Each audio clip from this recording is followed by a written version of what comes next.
Okay,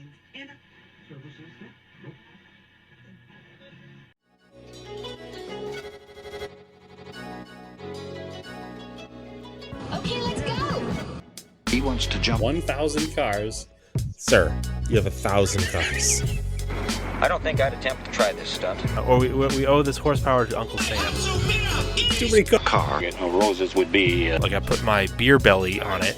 If you can't immediately tell somebody how many cars you have, you'll really give those uppity yuppies something to think about. Stay on the bar. Don't go off the bar with your Bronco.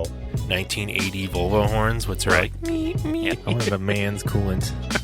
and he's like, "Oh, I thought it'd be small. It's for a small car." And I'm like, "Yeah, but it's still an automatic transmission. They're never going to be light." It's definitely going to have to crash. Starting off with Brad buying another car. That's the West. Internet. Is this a Nigerian oil print? I also wish you drove a tan Camry. Anyways, Anyway, that's a horrible, very horrible podcast content. very Talking about a picture. inside joke. It loves to be driven hard. Welcome to Auto Off Topic. Hello, Brad. Good afternoon, Andrew. How are you? I had to check the calendar there. The calendar. What do you call that thing with time? Clock. Yeah. I checked the clock. I wasn't sure what time it is because we are recording on a Sunday, so it's not automatically going to be evening because normally we record after work. But we didn't this week because you were busy doing project car stuff, which we'll get to eventually. Well, yeah, it's evening here. I mean, it's kind of evening here. It's 5:30 or something, Yeah. right? So Yeah, the time changed now. I'm just saying it's not automatically evening when we're recording on a Sunday. It could be any time. Wait, how does it work? Is there still light there where you are?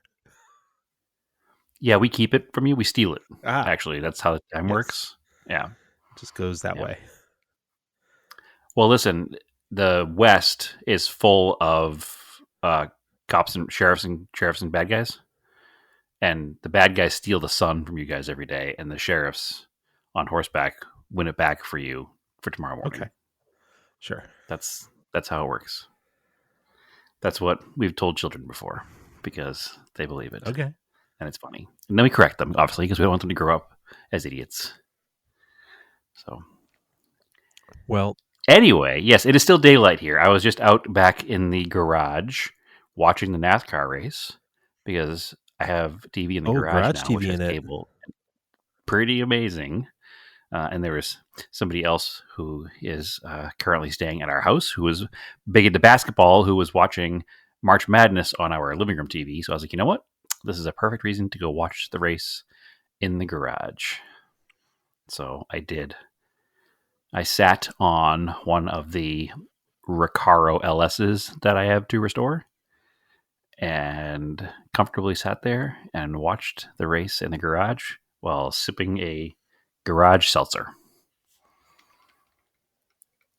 Everything just becomes called garage, whatever it is, when it's in the back garage. I don't know why that is. I don't know if that will ever stop, but I'm enjoying the novelty of garage things at the moment. So I sat in the garage chair and drank a garage seltzer and watched the garage TV. cool. The I don't know, what should we do? Should we do project car updates first, or do you want to do motorsport stuff first? Get that out of the way. Let's get through the NASCAR stuff first, because I think both of us just watched the race because it is Sunday, so it's fresh on the brain. I tried. I tried to watch F1. I do not understand the appeal. I do not understand why people think it's some superior form of motorsport. They literally, I turned it on. It was like 36 laps in of 56. Okay. Chinese Grand Prix. They showed the leader for like one shot, and then basically never again because nothing was happening. Nobody was challenging the leader. It was the two McLarens from the front. I think it was Lando Norris or something. Then they would just show like passes for like 10th, 11th. 13th. I mean, they have to show the pass where it happens. I think the problem, Andrew, is you watch the Chinese Grand Prix. You want to watch the knockoff Chinese version of the Grand Prix. I don't know. Yeah, I'm like, was it Temu F1? It was terrible. I don't know. I didn't watch it. I don't watch it. I have the same thought process as you. Every time I tried to watch it, I don't get it.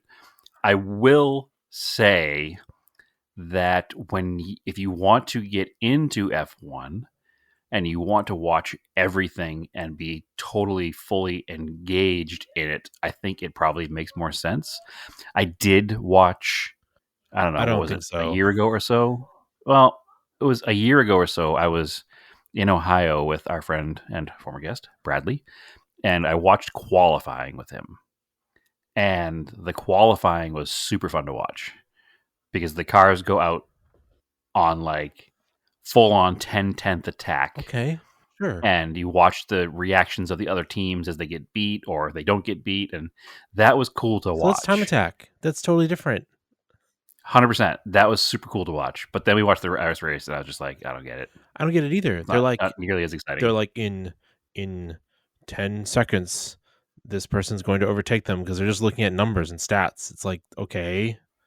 And then the biggest car racing for nerds. And then the biggest thing was that I don't know why we Verstappen passed Leclerc for fourth. For fourth was the biggest thing of the race. Like, come on! That's why you have to be fully into it, Andrew. No, you have to it's care about that terrible. point. I don't from understand. fifth to fourth. Yeah, it's not for The us. cars aren't even close to each other. They're just literally cruising around, and then maybe a couple It's not people for us. pass in the back. So let's move on to cars driving in circles and only turning left and being boring to everybody else. I don't know how NASCAR. people can talk crap on it because, sure, it has its problems, but things are happening on track. And cars are exploding and catching on fire. Unfortunately, they people ran are spinning in the pits. Unfortunately, they ran Indy at the same exact time, so that's on DVR. And I haven't watched it yet. I know. I also have not. Halfway through the broadcast, I guess the power went out at the track, so like the broadcast cut. So we'll see how the DVR handled that. But I have some issues with the IndyCar race being where it was anyway. Yes, I heard it was a decent race, but just from reading. But we'll see. I don't want to talk about it because I haven't seen it, so I'll probably try to watch a recap. We'll talk about it later, the next podcast. Yeah, but anyway, I'll probably watch the whole race because I'm going back to the garage to do garage things afterwards, and I'll probably put it back on the TV because I recorded it for sure. I started watching Saturday morning, and it's probably a recap. It's like a 3 or 4 hour long race. It was one of the first. They do a series at the Nürburgring to build up to the Nürburgring 24-hour race of sports car racing. That's pretty cool. So it's another thing you could put on in the garage because it's literally like 200 cars out on the track at once. Where's that broadcast? YouTube. Just YouTube? Yep, NLS. Okay. I'll send it to you afterwards. Or it's in if you come to our Discord, we have a nice motorsport channel. The link is in there. It was to the live event, but it's probably now on there as a video you can watch. Yeah, they usually leave them on there as a video you can watch. But that's cool because like the top cars are like GT3 class cars, and then it goes down to like street cars turned into race cars, which is really cool. Those always been my favorite cars. Because you're like, well, yeah, if I lived around the Nürburgring, I'd probably drive it a lot, and I could just drive one of these street cars that's also a race car and be like, yeah, I raced the Nürburgring. 100%. But anyway. The problem is, I think if I lived at the Nürburgring, I would be dead by now. So I don't think so. You'd probably be really good driving the Nürburgring. But anyway. Yeah, I feel like it's one of those things that if you do it all the time, you just push until you push beyond limits. Yeah. So so the NASCAR race at Miami Homestead, it's a cool track. It's fast. It's 1.5 miles. I don't think it's an exciting race usually, though. Yeah, last year was particularly exciting. This year was decent. I watched. We were having family dinner, so it was just kind of on in the background. So I really only got to watch like the last stage. I know Blaney won the first stage, had a mega fast car. I think too fast for its own good. Yeah. I think that was when Bell spun in the beginning, which is kind of weird, right? Yeah. There were only 2 cautions for reason. One was Bell's random spin, and the other one was for Blaney later on for that engine failure. So, yeah, it was a pretty clean race overall. I mean, there was some pit road contact and bumping and whatnot, and Suarez spun entering the pits at one point, but none of that through the yellow. So, and 2 cars, I think Logano and I don't remember who else, came together on pit road and spun each other into their pit boxes. So they had to pit with their cars facing the wrong direction, which I learned today is not a penalty. Yeah. Because somebody pitted in the wrong pit box last week, but So last week it was the 19 car. Is that Briscoe? Yeah. I think it was Briscoe. Maybe not Briscoe. Whoever it was, they were pulling out of their pits, and the team noticed that the lug on the left rear was loose. Mhm. So he pulled into his teammates' pits, and they tightened it up. Which did you? Maybe you didn't catch it on the broadcast. They brought that up today. tire changes were okay, but not adjustments. It was tire. Yeah, tire changes are not okay. But what was okay was Retightening it? if it's a repair for safety. Okay. Like if it's a safety concern, like he couldn't drive out. If he drove out in the track, did a lap, came back in to fix it, there would have been a tire off on the track, and they were avoiding getting that penalty. That's a worse penalty. So because they were avoiding they're avoiding getting that penalty, they were allowed to stop in the teammate's box and tighten the lug on, and there was no penalty. So that's good. That's common sense, right?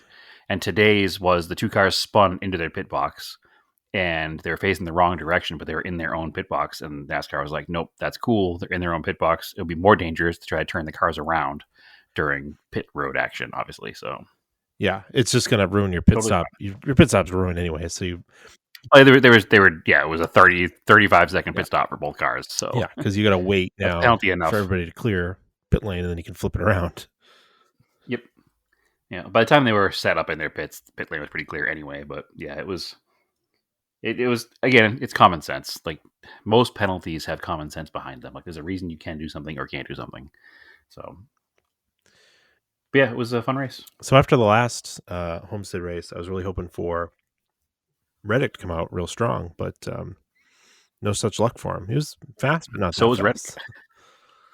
Reddick had a really bad first and second Yeah. stage, and he just didn't recover. He was fast in the third stage, did not recover. His teammate, however, Mr. Wallace, had a hell of a race. Yeah, but just got out just a little too early.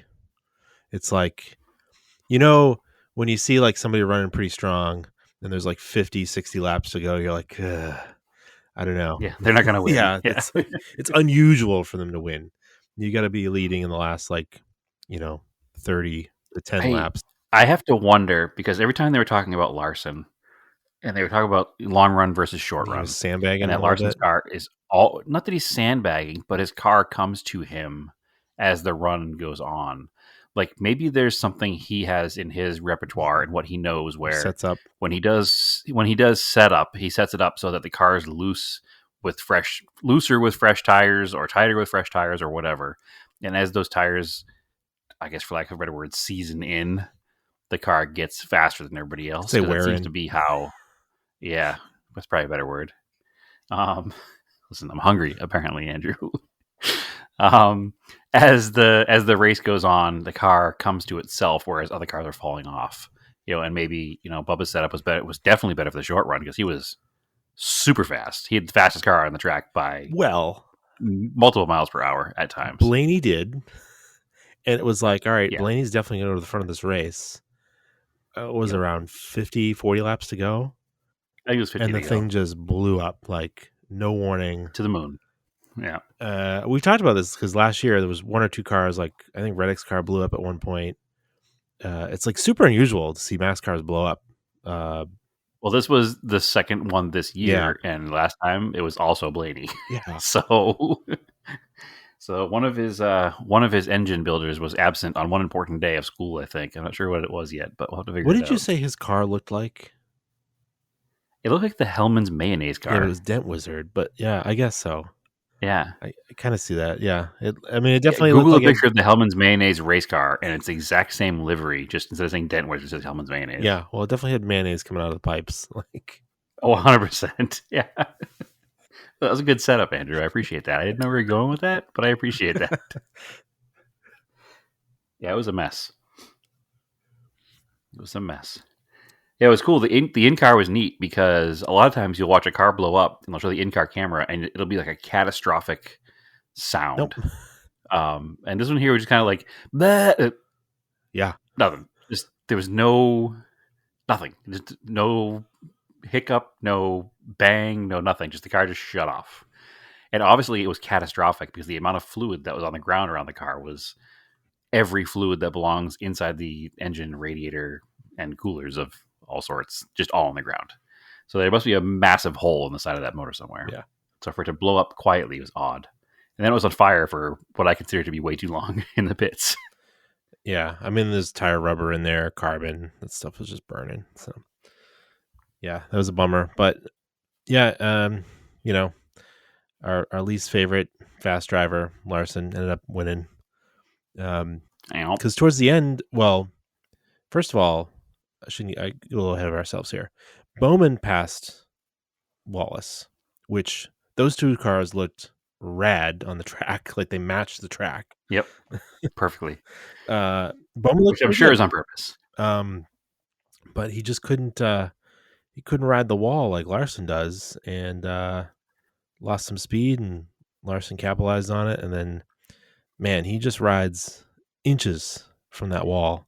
And well, another they were saying in the broadcast, which makes sense, is that he rides the wall so close, and the car is faster because of it, and he is, like you said, 2 inches off the wall. So what happens is he's faster up there because of the way the air pocket works. Yep. So, but he's so good at it that he forces people in front of him to also drive that same line who aren't as adept at keeping it exactly 2 inches off the wall. And inevitably, they fold to the pressure and they hit the wall, which is what happened to Bowman. He hit the wall much harder than Larson sometimes scrapes it, but Bowman like ate it and scrubbed off probably 6 miles an hour. And that's all it takes. So Larson won the cup race, which brings me back to, I just happened to Friday night turned on the last, I don't know, 40, 50 laps of the truck race. Because I was like, oh, I want to kind of catch up with trucks because I'm going to go watch them they're going to be at Lime Rock in June. So I think it's Corey Haim right now is like the hot trucks driver. But I guess they changed the rules a little bit. So like cup drivers are only allowed to drive a certain amount of lower level races. So Correct. In the truck race on Friday, you had notable cup drivers Larson and Chastain. And then the rest were like, I think mostly just truck regulars. And Chastain was incredibly fast. It was like, but his truck was like all over the place. Fast and loose. Yeah, this guy Corey Haim, who's apparently had won the last 2 or 3 races, and is super fast, was like out front, kind of leading, and then the truck was like shutting down, and he would get it to refire. It was crazy. You watch it, the thing would shut down. He'd fall off the pace. He refired it quick enough that he didn't really lose much positions. Like fell back to like 4th, and then drove up to the front again, and then the thing shut off. Meanwhile, like earlier in the race, Larson spun, and you're like, he's kind of out of it. Larson's like crawling back up again, riding the wall, and the trucks are even more interesting because when you see them on an oval, they're definitely wedge shaped, right? They're not symmetrical at all. I was surprised how much more material there is in the right side of the truck. Yeah, and it's like, so that back right quarter is definitely closer to the wall than the front right. By like 6 or 7 inches. It's a noticeable amount. And yeah, there's some sort of, the way the draft works, you can get up there and you could watch it. Like Larson was like gaining so hard on people, and these guys were like maybe a quarter truck width off the wall, and Larson's like on the wall and just like probably had 10 miles an hour on him, maybe more. Yeah, he made up like, it was something ridiculous, like 7 seconds in 20 laps. Like 20 positions, I think. Yeah, it was ridiculous. All the way to the front. And the only one that could have won that had a equally as fast truck was Corey Haim if the thing hadn't been shutting down. Wild. So I know, like, there was talk Larson was trying to go for win every race this weekend. Something happened in the Xfinity race. He didn't win. I don't know. I didn't watch it, but There was a final restart, and he got bumped too hard on the restart, and it lifted his rear off the ground, so he had no traction to drive off the line, and that's it. Didn't make up for it. He's a racer. It's mildly annoying.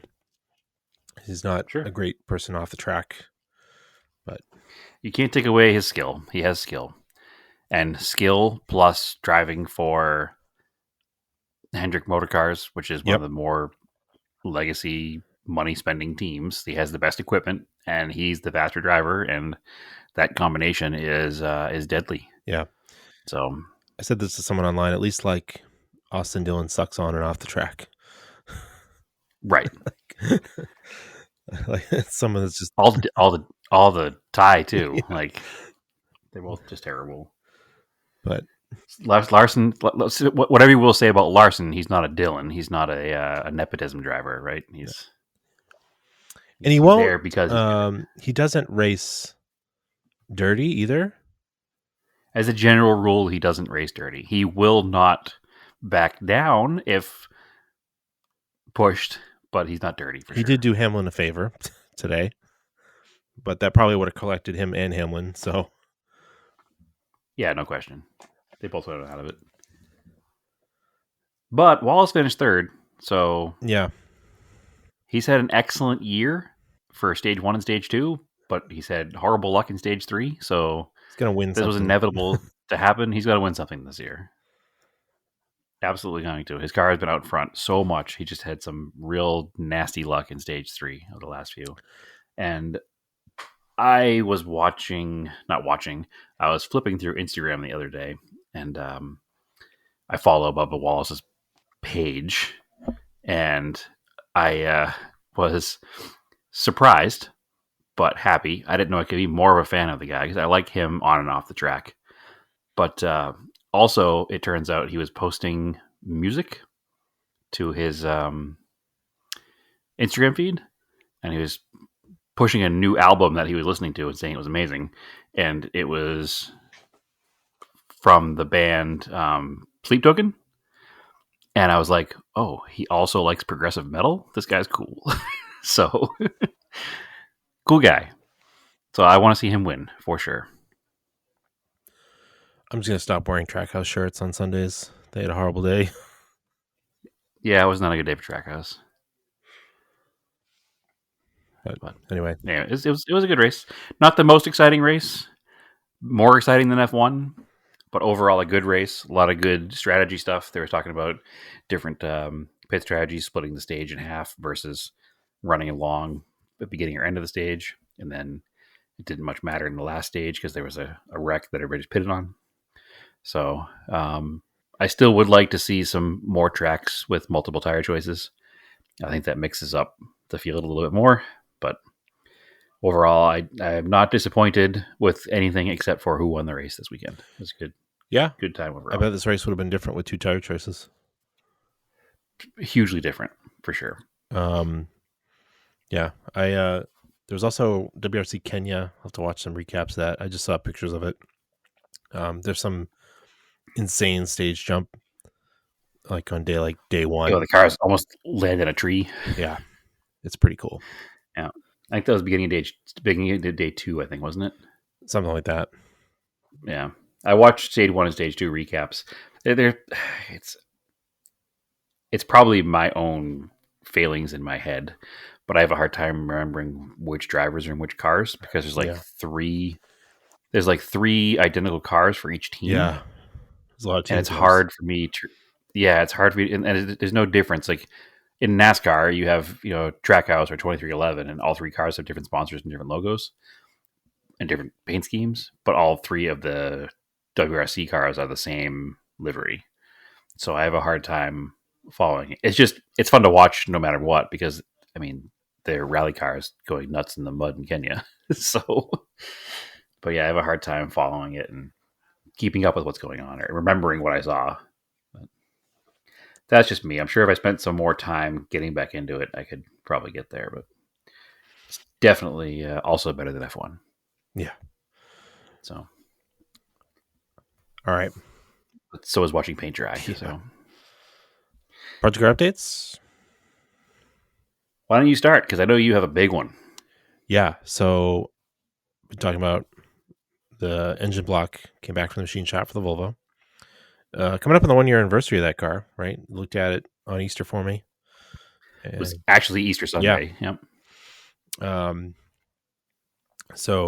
then I didn't get to it until like October, taking it apart. So, Well, I mean, that's not entirely your fault because for like a month or so, it was just sitting here in Arizona and you couldn't do much. yeah, it wouldn't have done much anyways, because it comes to find out that engine had zero compression through Yes. no fault of anything you tried to do. Like, you tried your best, but it wasn't like there was no saving it. Nope. Seemed like it should be savable, but it was not savable. It wasn't. So anyway, yeah, it came back. It's gorgeous. Machine shop is R&L Engines up in Dover, New Hampshire. Not many places doing machine work anymore. These guys are doing really nice work. It was not inexpensive, but it's also really nice work. So the other weekend we were like, all right, my dad and I were like, all right, let's put the crank in. So, get the block all set up, put all the bearings in, all the mains, go to drop the crank in. All right, it doesn't fit. Okay. It's hanging up on the thrust bearing in the back. So that's number 5. I'm like, all right, pull the crank back out. Put the 2 pieces of the bearing around the crank on the bench, and it's like zero clearance. Like that's not going to work at all. Like it's a funny thing when you don't know anything about engines. You're like, all right, I guess everything's tight, right? When an engine goes together, but no, that's not true. Everything has to have clearance so it can actually spin. So we're like, all right, let's stop here. I emailed the machine shop, see what they wanted to do, because I didn't know if you take material off the bearing or if they wanted to machine the crank a little bit more on the thrust faces.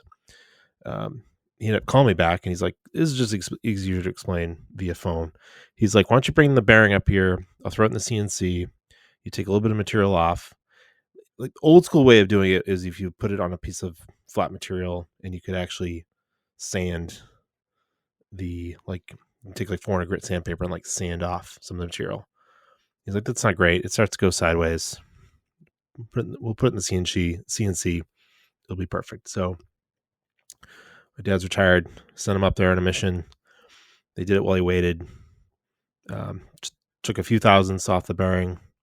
You take it off on the side that is, so you've got the side where the clutch would be, and then the side where that's internal to the engine. So you take it off on that side. And yeah, that's all it took. So we got it back. You'd clip it back on there. It had just enough. It was like, it took off like 5 thousandths, something really small. Had enough clearance. So it was an error on their part? No, he's like, it just happens sometimes with these aftermarket bearings. He's like, we see it a lot with the import bearings.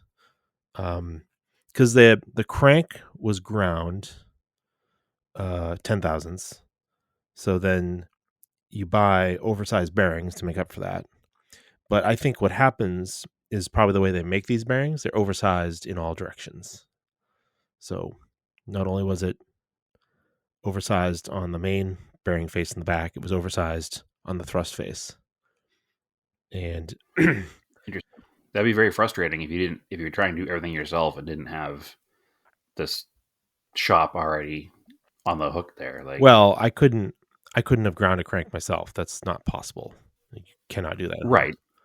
So, but I was saying, if you bought a part for what was, I don't know. It seems odd that it wouldn't be what it said it was. Yeah, it sometimes just stuff has to be fit.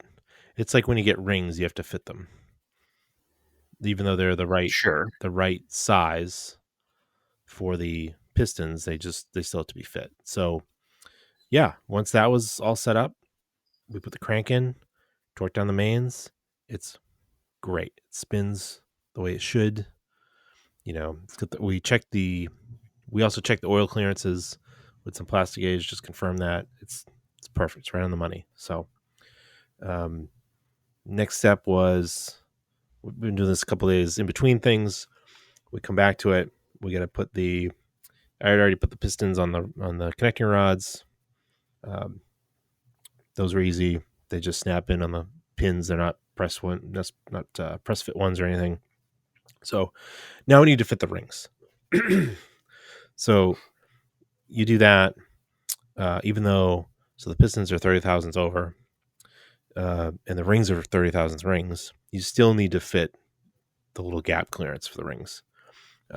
So those, we kind of looked at what the service manual had for a gap, and then the rings came with instructions. So we kind of went with it's a slightly smaller gap that came with the ring instructions, because eventually, as those bores wear, that ring gap will open up a little bit. So that takes some time. My dad's done a bunch of those. So you basically just shove the ring into the cylinder. We took one of the old pistons, and you just kind of make sure it's parallel in the cylinder. Use the feeler gauge. Oh, it's got no clearance. Kind of knew that. The first one took the time to get dialed in, and then once we were going, the other three went a lot quicker. And you put them in that little grinder doohickey for rings, which is kind of fun. You crank it and take a few thousandths off, check it. Oh, a little more. Take a little more off. We got them down to 14 thousandths, right where we wanted them. So you do that for all the rings. The top ring, the middle ring, the oil control rings were fine, so didn't have to do that. It's pretty easy to put rings on the piston. I kind of forgot. I hadn't done it in a long time. Use the little ring spreader, popped them on. You adjust the gaps so they're opposite. Then we use the ring compressor and get my new bearings in the control rods and the connecting rods, and hammered them in the block. So now the block has pistons and rods in it. So next step is probably tomorrow night. We're gonna lube up the cam, because the machine shop already put the cam bearings in for me, because that's kind of a pain to try to get in there and put cam bearings. So I had them do that work, but now we're gonna put the cam in, and then work on doing the timing gear set. And interestingly, I had ordered the head gasket from Kinetic, and they said 4 or 5 week lead time because they make them. But I got an email from them the other day that there's a UPS tracking number shipping. So supposedly I'll have that this week. So maybe if we get moving along enough, I'll have the head on, because there's no, unlike an overhead cam engine, the head can basically go on once we set the timing up, and you can leave the valve train loose, so the valves will just be closed. It's probably easier to do it that way, and then you drop the lifters in and the push rods in, and put the rocker shaft back on. That's pretty much the engine. The rest is going to be just bolting on ancillary things. I'm going to have to check and clean the oil pump. I need to clean the oil pan and repaint it red. I'm going to order a new fuel pump. That seems silly to put the old one on there, because I don't know how old it is, and it's been sitting with ethanol gas in it maybe for a while. It's a mechanical pump, I assume. Yeah, it's easy enough just to. And it's been in the desert for long enough. We know how that goes. Yeah, that's what I'm thinking of. All your stories, a couple of you guys with mechanical pumps breaking. I'm I'll just put a new one on. It's not terribly expensive. Clean the distributor, put that back on. I got a lot of the gaskets, so that's gonna pretty much. The engine's gonna be pretty much together. It's not a super complicated engine. I got new head bolts for it. I'm going away for a little bit. We'll talk about that, and when I come back, I'll have to clean up the carbs, and I'll have to figure out carb linkage and get in the engine in the car. I'll probably put it in without the transmission, and we'll probably run it first without the transmission, because you don't really need it back there to get it running. Plus, I'll have to figure out exhaust and stuff. But right, it's coming along. It's no, that's huge progress. I'm super excited. I think I mentioned last week I'm probably going to be there in June, so it sounds like it might be possible that we can take a rip in the Volvo. Yeah, it'll either be done or maybe finishing it up, because I don't know. I'm going to have to source all the linkage stuff used. So That'd be pretty epic if I was there for the initial drive. yeah, we'll So, see. That's what I'm going for. I'm trying to get it going in May. You know, I definitely want to use it this summer. So, you know, I'm not like, yeah, for sure. yeah, I don't have like a hard deadline. If I don't finish this car, I have to sell my house. We're gonna lose the shop. Yeah, but I would like to have it, you know, running and driving for the summer. So that's Excellent. That's those are my project car updates. That's why we've been That is delayed. incredible updates. That's good. Oh. That's what we want to hear. And the other reason why we missed a recording night was I was going to help one of our guests, Jared. He's local to me. He's got an 2008 Acura TSX, and needs an exhaust. Well, one of the mufflers fell off. So we got a nice used exhaust off Facebook. It's like a Revel or something. It's like a Tanabe version. It's like a copy. I forget now. It's a nice stainless exhaust. And we're like, all right, it's just a cap back. This shouldn't be too bad. Put it up on my dad's lift. We're looking at it. And sure enough, at some point in the car's life, somebody replaced the cat with an aftermarket one, and like, So no flanges. yeah, adjusted the way the flanges are, and this cat back would not work. So we came up with a new plan. He's going to get a stock replacement type cat, and we can attach that to the manifold coming off the engine, and then we can do the cat back. So we'll have an update on So now it's a cat and cat back. Yes. Yeah. But which is probably good. I mean, I'm sure that cat's old, and replacing it's probably not a bad deal. He also just wanted to make sure that, you know, he had it at some shop, and they made it sound like the exhaust was going to fall off. We're like, no, it's not going to fall off. It's fine. He'd be fine for another 2 years. It's also not even that loud. It's weird. It lost one muffler, but it's got two mufflers. Right? Yeah. So one muffler's still working hard. Yeah. So that's fine. But he could literally get a sticker, and he wouldn't, like in Massachusetts, wouldn't be a big deal. Jared has the distinction of being our first guest. He does. So yeah. And at the time, he lived sort of close, but now he lives right around the corner from you. Yeah. So very cool. So very, very cool. So so project cars on this side of the world.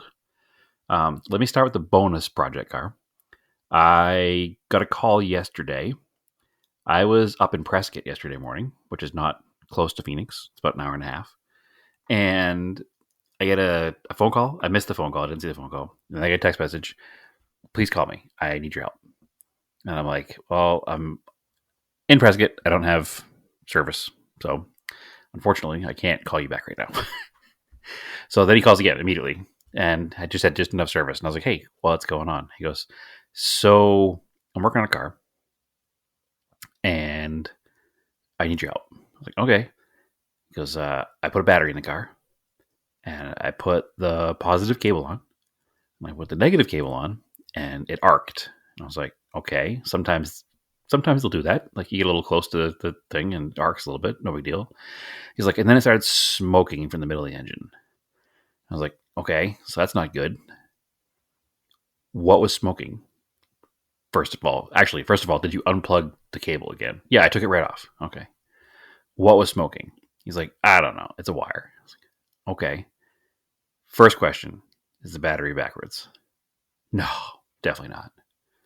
Can't be. I was like, okay, we'll check it anyway. Oh, it's not. Okay. Well, I'm in Prescott, so I can't do anything to help you. Send me a picture of what was smoking, and maybe we can figure this out over the internet here, or over the phone. Sends me a picture. I see it's a Volvo red block, so I know we're working on an old Volvo, which I am now intimately familiar with between you and Jordan. I'm like, all right, well, we got an old Volvo here. I said, that looks like the power cord to the power cable to the alternator. He's like, okay. I was like, it looks really bad. Like, is that corrosion on there? I can't tell from the picture. If that's corrosion, maybe that's what caused the old battery to die. Maybe there's an issue with the wiring harness, and then when you put a fresh battery in there, it's just too much voltage for that old corroded harness. He goes, oh, well, how do we fix that? And I was like, well, let me get down there first. I said, but it should only be a short length of wire. It shouldn't be anything ridiculous. And we can either buy something pre-made at AutoZone, or I can put together, it looks like it's probably about a 10 gauge. I can put together a 10 gauge wire with a couple of eyelets on it. We can put something together. He's like, oh, okay, thank you. I'm like, all right, I'll be there this afternoon, but I'm not hurrying back down. This car's not like on the side of the road somewhere, right? He's like, no, it's in my mother-in-law's best friend's driveway. I'm like, okay. So I get down there, and I don't want to shame the man, but he knows what he did. And I walk up to the car, and I said, well, first of all, the battery's backwards. And he goes, no, it's not. I was like, no, 100% the battery's backwards. I said, this cable is positive, this is negative. He goes, well, I was always told the cable that goes to the car is the negative. I was like, you are correct. I said, but where does this go? He's like, oh, it goes to here, which I was like, and that goes back further. It doesn't go right to the car right here. I said, this one here goes right to the frame rail. He's like, oh. So what had happened was obviously he put the battery backwards, and he fried the wire going to the alternator, which is never good. So I was like, well, hopefully we can fix this situation and the car will start. And if it does, I'll still take that wire off. We'll build a new wire. So we had a quick little diagnostic on a 1988 Volvo 740 that is not a car that's very common here in Arizona. I don't know if they even sold them here. I mean, they must have, but none of them exist. And this car is absolutely immaculate. It's full, if one of us saw this car for a sale on Facebook Marketplace, we would probably buy it. So I made a promise to Naomi when I left that I wouldn't be buying a 1980s Volvo because we don't have space for it. So I didn't break the promise, but I did put a bug in the owner's ear that eventually when they're ready to sell it, I'll buy the car.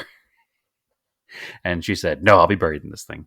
But anyway, I built a new wire for it. Quick project car update. It's like a 10 gauge, probably 7-inch length of wire. Put the battery properly. Car runs great. So number one, always make sure the dumbest thing is fixed first, right? Always use the easiest path of resistance to, I guess, the power. Use the easiest path of resistance, which is why there was a problem in the first place. But always look at the easiest thing first. So if you're working on a car, don't be afraid to know you could make mistakes, even if you're confident you didn't. So anyway, no big deal. Thankfully, the power, he unplugged it quick and didn't light up a fire. Didn't backfeed into the alternator and kill the alternator, and didn't kill anything in the car. Everything seems to work. So got away with one there. But now the project car updates here at the house. Well, I haven't done anything, Andrew. Oh no. Yeah. I've been doing a lot of work in the garage. Okay, I'll take it. But not on cars, on fixing the garage, like building the garage out. We did. I don't really know how to explain what I'm going for in the garage because I want it to be a garage. I'm not trying to have this be like a museum place. Yeah. But at the same time, I want it to be nice. I want to have like an area that's not dirty, working on cars full of stuff that's like where diecast can live and RC cars can live and the garage TV is. So Naomi and I went to IKEA last week and we're looking at some like storage shelving situation things, but not like industrial ones for tools and fluids, but ones for like to put under the television and have books and magazines and diecasts and the Xbox and the cable box and all that kind of stuff. So we got like this, I think it's 4 cubes by 4 cubes. It's like 54 inches wide. They're just like these open black cubes. So it's not like I wanted something that didn't look like furniture, but was furniture because I didn't want like house furniture really. So it's very basic looking. They're just these black cubes. And they sell, you can either put these like bins in them and fill with stuff, or you can use them as like bookshelves or whatever. So I picked up that and I built that this week and started filling that with some stuff. Got all my books and magazines that I've just been kind of like littering the house forever because they didn't have a home. Now I'll have a home out there. So there's like, the automotive library, I guess we'll call it. And then I took some time to start framing and hanging a bunch of, some of it's actual artwork and some of it we'll call artwork, even though it's just vintage advertisements that I've saved over the years. Just put them in some simple, cheap frames, and just kind of no theme to the frame, just whatever frame was cheap and available. I think that look is best for a garage. I'm not trying to go with anything too fancy. But I'm chasing this, like, not spend too much time making it not look like I spent not enough time. You know what I mean? Yeah. I mean, you don't have to have all workbenches. You can have a workbench area and then a hangout area. Yeah, that's kind of what it's going to be. So when you look at the front of the garage, there's the two doors. There's the shorter door on the left and the wider door on your right. So the shorter door is going to be where the single 2-post lift is going to be for, all the heavy work and wrenching and whatnot will be done in that bay. And the toolbox will go along the left side wall next to where you're working on the car. And then the back wall will have a workbench, a clean workbench for model cars and RC cars. And then the side wall where the toolbox is will have the workbench for, like, engine parts and greasy things. So, but that back section is going to have that model car workbench. That's going to be next to this little shelf with the books and stuff in it, and just kind of have like a little hangout area back there. At this moment in time, I'm trying to figure out what to do with seats in there for, like, comfortable sitting for people to come hang out. But right now I just have, I don't know if you're familiar with those zero gravity camping chairs. I own several. Yeah, have one of those in there, which is a great garage chair. If you're looking for a garage chair, I highly recommend those. Folds up, gets out of the way, and it's like almost like a easy lounger in the middle of the room when you need it. So that's a great NASCAR watching garage chair. It's not what I used today because Naomi was using that next to me. I was in, like I said, the old Recaro that I picked up recently. So, which will not be able to be a garage chair because it's going to go in a car eventually. But knowing my track record, that will be a garage chair for a long time because it's going in a Starion, which is not in any way, shape, or form done. So you could do the cool Top Gear thing where if you're at one of your cool pick and pull yards and you see something with cool seats that aren't really useful for anything else, you can pull the seats out of that junk car and make bases for them and have a... Yeah, I actually had that thought because what's going to happen is the Starion buckets are going to go in the Ram 50, which will leave the Ram 50 bench seat, which could then become the garage seat. Yeah, there you go, little garage love seat. Yep. So that way 2 people can watch the TV. She can watch NASCAR with me. As much as I know she loves that. So she does. She enjoys watching NASCAR with me. Whether she enjoys the race or not, I don't know, but that's beside the point. So we'll have that's. I think that's the eventual plan because eventually the plan is to recover those Recaros in tan to match the Starion interior, and then put those Starion seats in the Mighty Max, and then move the Mighty Max seat out of the Mighty Max. So I keep saying, what do you think works best, Andrew, for quick conversation about that truck? Are we called a Ram 50 or called a Mighty Max? I don't know. Mighty Ram? I say Ram 50 called the Mighty Ram. Get confused because that doesn't help any. That doesn't help the situation at all. Why? I'm just trying to make something that's easier for a general people when they ask what kind of vehicle. It's a Mighty Ram. It's a Ram 50, and people are like, "A what?" Like basically a Mighty Max. Oh, okay. Well, Anyway, I can't help that. Thing, right? I don't know. Yeah.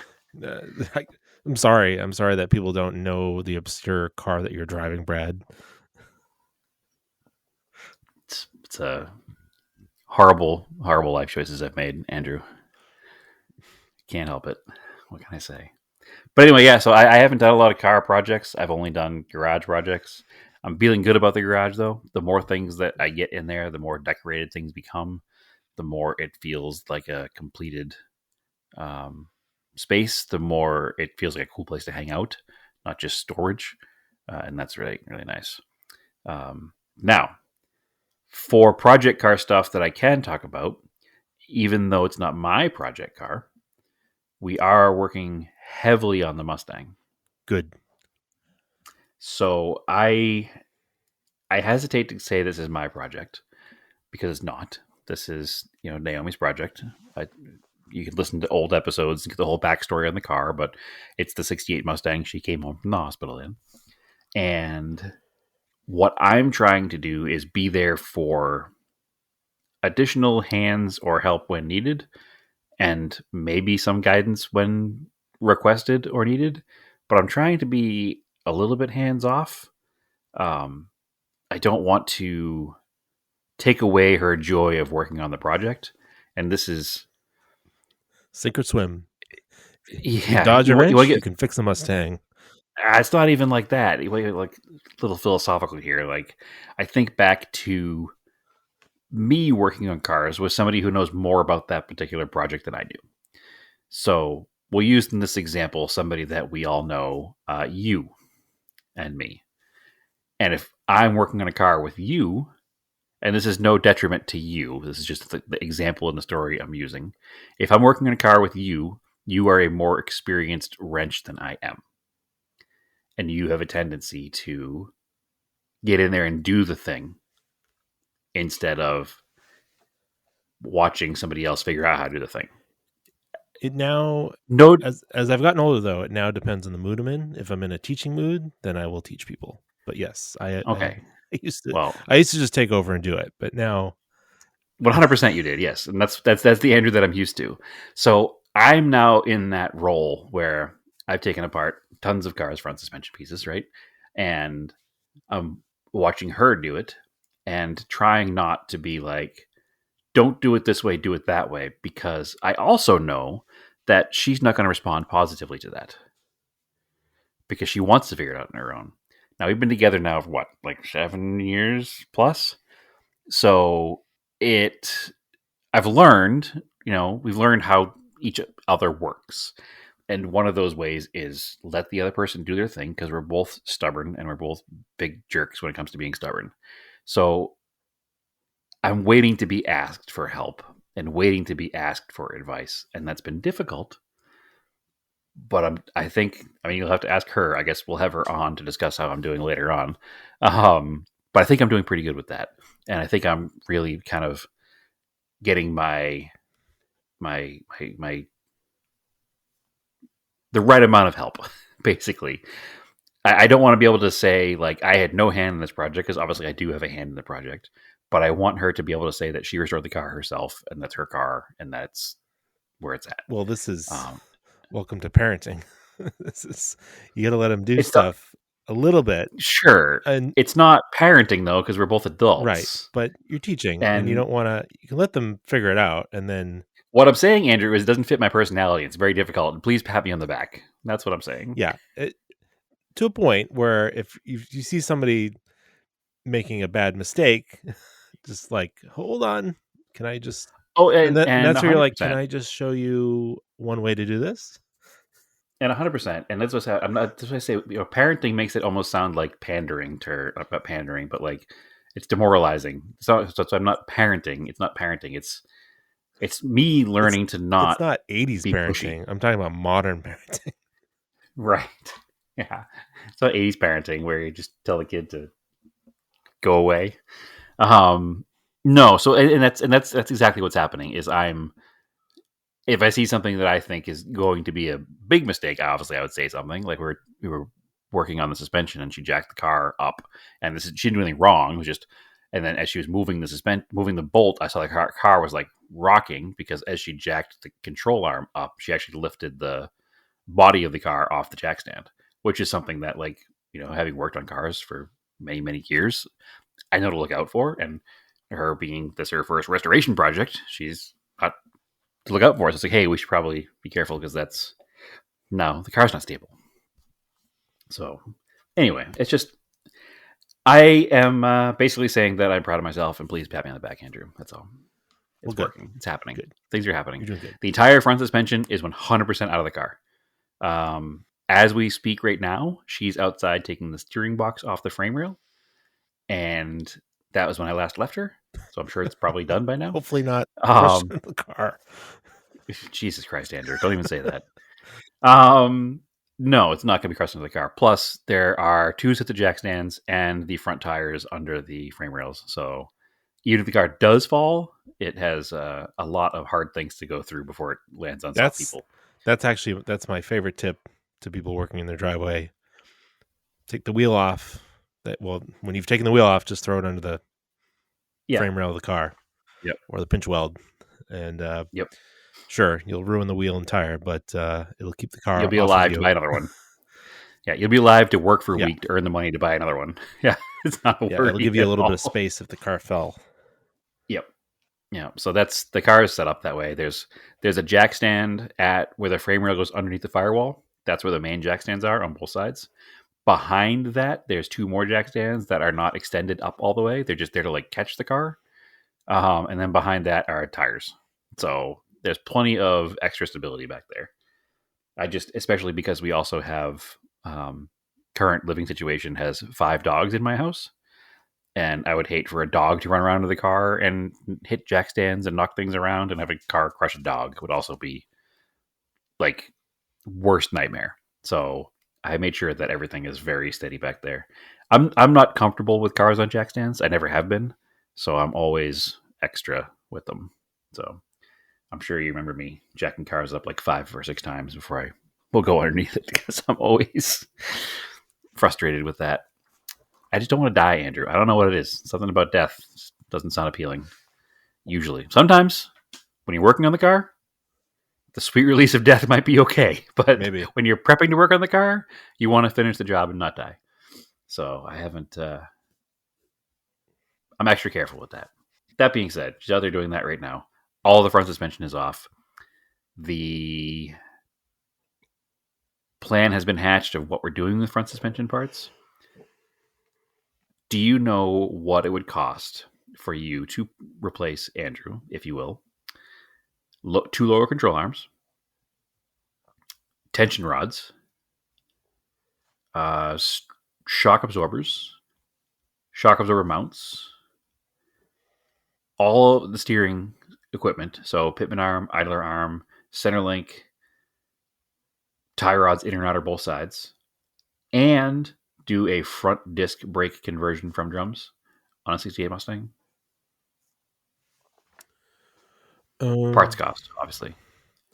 So that's basically, it's every component in the suspension except for the knuckles, and all new brake assemblies, including discs and calipers.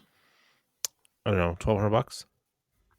You're on the money with shipping. It's somewhere Wow. a little under that, like $1,100 for the whole entire front end.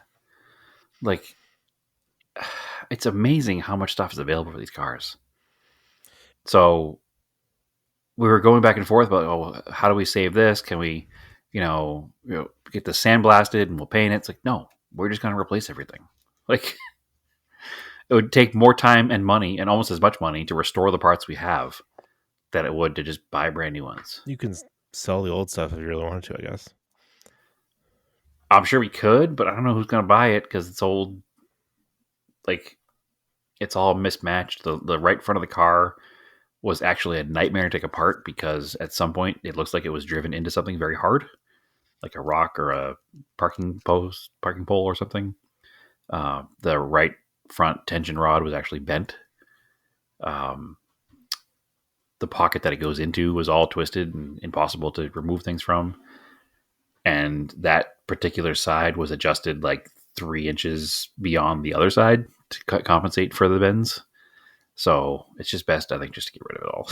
So it's all going away, and we're going to do a whole new front suspension. So by this point next week, I hope that we will have the entire firewall forward will be painted in chassis black. Nice. So, and then it just becomes an assembly process. We put new suspension in, put the engine in, and then move on from there. So we're getting somewhere. The hope is to have it back on its wheels before it gets super hot here. Nice. So that way we can roll it in and out of the garage and work on it in the garage during the summertime. So that's the hope. Also requires getting rid of the Mercor that's currently parked in the spot where the working bay is. And hopefully that happens soon too. Swap one Ford for the other. Yeah, swap one terrible, awful Ford for one good Ford. I mean, one good Ford for one good Ford. Please buy the Mercor. I just got a door handle for that finally too. So I can replace that broken passenger's door handle. So that's the real project car update around here, Andrew, is we're working on the Mustang. So Cool. I missed a step. We have to do seam sealer next. We're going to take off all the old seam sealer because a lot of it's broken and brittle and cracked, and re-seam seal all of the front structure of the car. Nice. Not a full resto, just a make things nice while you're at that part of the car and make the car run and drive correctly. So that's where we're at. Anything else going on, Andrew? Not much. That's pretty much it. We had a Kyosha club here today. That sounds cool. I keep seeing those on Instagram. I'm like, man, I really want to go to one of those. Today's was the biggest ever. It was at its second location where it's been once before, but I missed it. And it was probably, I would say, a half a mile long stretch of road. Cars parked entirely up and down both sides. Like, not parked like parallel, but parked like angle in parking. And then the central section where they were like feature cars. Now, I will say that we've talked ad nauseum on this show in the past about elitism and invite-only sections. The way this section is done is perfect, I think. And I don't really have a definition as to why it works without offending me, but it does. So what the center parking section is only parking in the main area, like the little vendors are. There's coffee and breakfast sandwiches and like Kyosha Club t-shirts and stuff. And the music and whatnot. Where that section is, you've probably seen pictures from the other location where there's an indoor parking section. This is the same thing, but it's still outdoors. The guy who runs Kyosha Club, Keith Ross, he doesn't do like a predetermined, like these cars are going in the central parking. He just flags cars in, and he flags cars in based on, hey, that's a cool car, and it's never been here before. That's a good metric. Yep. So the majority of the cars that get feature parking are cars that haven't been there before, unless it gets to a point where there aren't enough cars to fill the spot, and then somebody else who knows him or is a friend might get in. But whatever, that's cool. But yeah, the metric basically is interesting car, clean, shiny, good build, modified or fully restored that hasn't been featured in the main section before. So that metric, totally cool with it. That totally works. So as long as you know that's the metric, I guess you could get mad if you're like, why did that car get in there, not my car? I heard some of that today, which was irritating, but I don't know. You can't please everybody. Keith didn't like it today. Yeah, basically, yeah. Keith said you suck. Get out of here. Well, maybe not that. It's just like, No, it's not that bad. I like Keith, and it's certainly an unenviable position to have to make those choices. So he does a good job, and it's good variety. And there was only one car that got feature parking today that I have seen in feature parking before, and it's because it's a legit twin cam Hakasuga GTR. Like that car should always get feature parking. It's a legendary car, so it's fine. I'll allow it. Why? Again, no definition. It's just I know it's right. So, and as far as events go, save the date. October 25th is going to be round 2 or year 2 of the Arizona Rising Sun Rally. So, cool.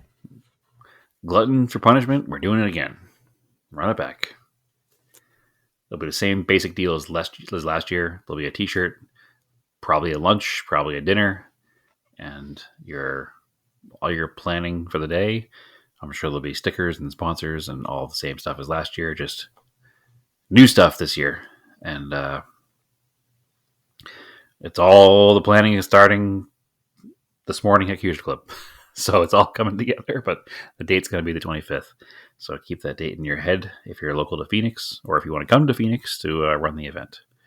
So it should be a good time. We're going to start planning some routes this week. Cool. So, yep. I guess, yeah, quick programming note. Been a little bit off because we've been trying to do stuff. We're trying to record one more time this week because then we'll be probably dark for like 3 weeks, maybe 4 weeks. I am going to Japan. So which is rad. yes, I'm going to do a bunch of car stuff in I'm Japan. So yeah. Program note: I'll be in a suitcase, so I'll also be going to yeah. Japan. So yeah, I'll be doing some car stuff with some other just plain old touristy stuff. Be bringing my camera. Bought a new camera. Actually, it's a little bit smaller to travel with than my big motorsports camera. It also does videos, so maybe I'll do a little voice recordings for the podcast or something. One of the first places I'm going is Fuji, to the Fuji Speedway, because the Fuji Speedway Museum has an exhibit that ends like 2 days after I get to Japan. It's all Japanese rally cars, and I believe on display right now is one of the Safari Galant VR4s. So I'm just going to show up. I want to go. You don't know it yet, Andrew, but I'm just going to show up. And I'm going to be there. Okay. I'm so jealous right now. I'm just going to crash your family trip. It'd be fun. Either way. Then there's like this driving thing you can do at Fuji Speedway. It's not like the Nürburgring though, where it's just like this lead follow thing. It's kind of like basically Toyota test driving, because it's like there's like definitely some Gran Turismo sponsorship going on and like Toyota, but I reserved for like $50. I can drive for 3 laps. Is it the Corolla, the GR, the Morio version? Yeah, Maurizio, but that's not right. That's on Italian. Yeah, Mike, I haven't driven one yet, so that'll be cool. It'll be right-hand drive. They have to do like a test, like a half hour beforehand, so I can show them I can drive a manual. I think I'll be all right. Maurizio, Morizo. And because cool. Like I was like, well, what is like doing actual laps there, like a track day? But they don't. That sort of exists, but it's $10,000 for like 30 minutes. And I was like, yeah, no, I'm not doing that. If only you hadn't bought that new camera. Yeah, well, the Nürburgring is a bargain compared to that.